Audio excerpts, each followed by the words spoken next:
Oi, oi, tudo bem? Aqui é a Lili do Passeio Sem Cursinho e esse é mais um vídeo da Maratona ETEC. Nesse vídeo eu vim trazer aqui sugestões de assuntos para a prova de Biologia. Eu trouxe assuntos que eu acredito fortemente que podem aparecer na prova, porque já apareceram em edições anteriores do vestibulinho e também aparecem em outros vestibulares. Então, sem mais delongas, vamos logo para o que interessa. O primeiro assunto que eu acho que pode aparecer na prova é sobre doenças, porque além de ser um tema muito explorado na biologia, é um tema muito atual, né? A gente vive discutindo doenças, a televisão mostra várias doenças, principalmente agora que estão surgindo doenças diferentes, então fica ligado nisso, porque pode ser que ganhe alguma dessas doenças que vêm sendo discutidas, como Zika e etc. Mas uma doença que eu acho que é principal, assim, que todo mundo precisa saber é a dengue. Ela vem sendo discutida há muito tempo e continua havendo uma discussão muito forte sobre a dengue, porque ela fica um tempo aí sumida e depois volta. Para quem não sabe, a dengue é uma doença causada pelo vírus, né? É causada por um vírus, uma doença viral, e ela é transmitida por um mosquito que está contaminado por aquele vírus. Então o mosquito, ele é o hospedeiro daquele vírus, e aí ele vai acabar picando a pessoa e vai acabar transmitindo esse vírus. A forma de você evitar a dengue é você não deixar a água parada, usar repelente também, né? Você também tirar aquelas aguinhas que sobram nos vasinhos de planta, virar as garrafas de cabeça para baixo. Essas medidas bem simples assim e conscientizar a população, claro, né? E o tratamento para dengue é um tratamento para os sintomas, então você geralmente toma remédio para febre, para dor de cabeça, para dor no corpo, para enjoo, que são os sintomas da dengue, e o próprio organismo acaba se encarregando de expulsar o vírus depois. E tem que ter muito cuidado também com a dengue hemorrágica, né, que ela pode causar hemorragias, tanto pequenas hemorragias que a gente vê primeiros sinais assim na gengiva, na boca e tal, e hemorragias mais graves, internas mesmo. Então, por isso que alguns medicamentos não podem ser usados, tá, em caso de dengue, porque eles podem acabar facilitando para que aconteça as hemorragias. Outra doença que é muito frequente em outros vestibulares, eu não vejo tanto na ETEC, mas eu acho que pode cair, é a esquistossomose ou xistose, né, também chamada de barriga d'água. É aquela doença na qual a pessoa acaba sendo contaminada, né? Ela entra em contato com água contaminada e afins, e uma larvinha acaba entrando no corpo da pessoa e essa larvinha vai se desenvolver e a pessoa vai ter diversos problemas. Um dos problemas é o grande acúmulo de líquido na região abdominal, por isso que a barriga da pessoa fica grande, fica bem estranho. Então é uma doença que ela é muito frequente no Enem e outros vestibulares, por isso eu acho que pode cair na ETEC, já que nos últimos anos a prova da ETEC veio se assemelhando bastante com algumas provas de outros vestibulares, de forma muito mais fácil, né? Eu sempre falo que o vestibulinho da ETEC é muito fácil em relação aos outros vestibulares, só que ele vem pegando os temas dos vestibulares grandes. Essas duas doenças que eu falei, eu já fiz resumo sobre elas, resumo escrito, tá? Eu deixei lá no Instagram do Passeio Sem Cursinho, então vou deixar o link aqui, porque os resumos são bem completinhos mesmo. Melhor do que eu ficar falando aqui tudo, é você ir lá no Instagram, ver a foto do resumo, fazer um print, sei lá, e aprender mais sobre a doença. Outras doenças que também costumam aparecer em provas em geral são as DSTs, né? As doenças sexualmente transmissíveis.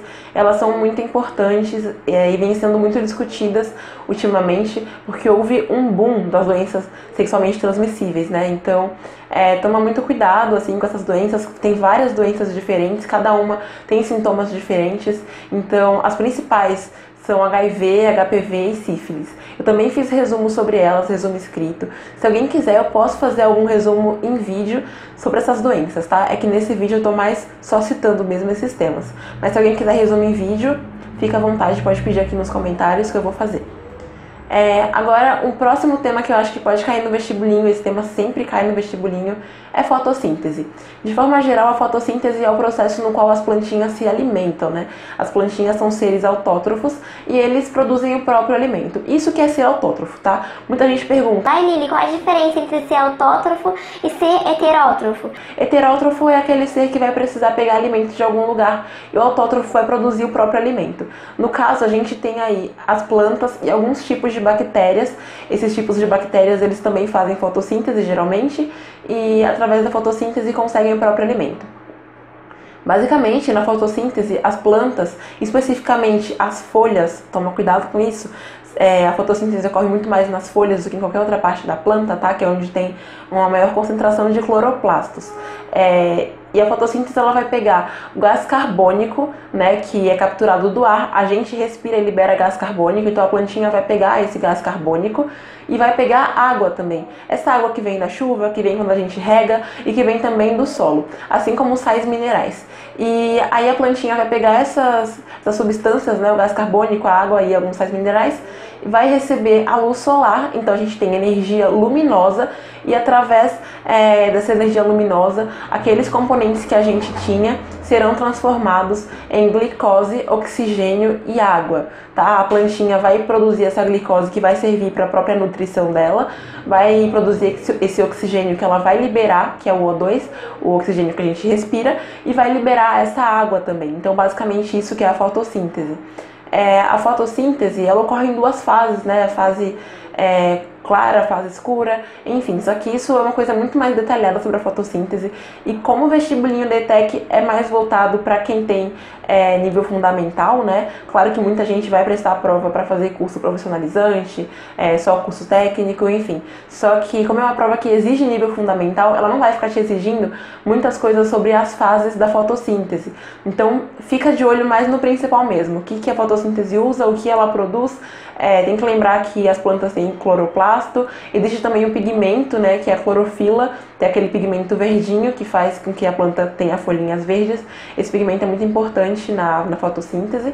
E se a questão te pedir alguma coisa mais profunda sobre fotossíntese, pode ter certeza que vai ser uma questão muito mais de interpretação do que de biologia. Então, sobre fotossíntese é basicamente isso. Se alguém quiser um resumo em vídeo bem profundo sobre fotossíntese, eu posso fazer também, mas eu não acho necessário. E o terceiro assunto é cadeia alimentar, um assunto que muita gente surta e eu realmente não vejo motivo para isso, porque é um dos assuntos mais fáceis, só que ele é muito importante e pode ter uma pegadinha aí no meio. Então, assim, a cadeia alimentar nada mais é do que o processo de fluxo de energia. A gente está passando a energia de um organismo para o outro, né? Então, a cadeia alimentar começa sempre com um produtor. O produtor é um organismo que produz o próprio alimento, ou seja, organismo autótrofo, né? Uma plantinha que faz a fotossíntese dela direitinho e tal.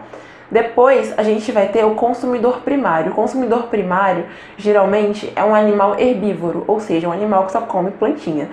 E aí a gente vai ter um consumidor terciário, que é um animal que é carnívoro, geralmente animais maiores e afins. E a gente pode ter uma quantidade X aí de consumidores. E depois a gente tem os decompositores. Os decompositores são os seres que vão fazer a decomposição, no caso fungos, bactérias, micro-organismos, né? Que eles vão decompor ali aquela matéria orgânica, né? Vão devolver a matéria orgânica para o solo. Então, eles são muito importantes para que sempre ocorra esse processo de cadeia alimentar.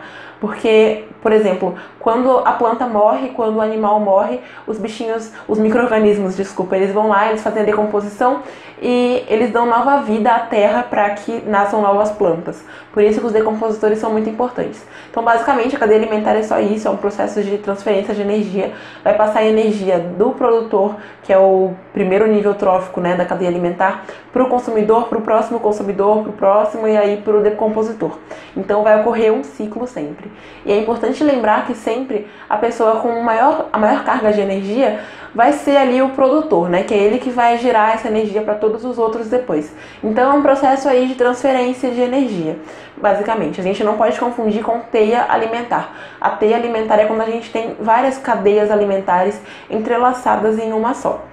Bom, então esses são os temas que eu acredito que podem cair no vestibulinho, que você, sabendo esses temas, você já consegue matar aí algumas questões da prova.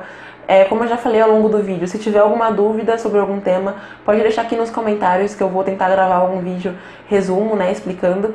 E não deixa de conferir os resumos que estão lá no Instagram do Passeio Sem Cursinho, porque eles estão bem resumidinhos, são em forma de ficha resumo, de mapa mental e afins. E quem quiser sugerir resumo em texto, né, tanto em forma de ficha quanto em forma de mapa mental, sugere pelo direct do @passeio sem cursinho, tá, lá no Instagram, que é mais fácil pra mim, que é fácil pra eu ter um controle. Então era isso, se você gostou desse vídeo, clique em gostei. Se você ainda não se inscreveu aqui no canal, para de perder tempo e se inscreve agora, pra você não perder nenhum vídeo da Maratona ETEC, tá bom? Um super beijo, até o próximo vídeo e tchauzinho!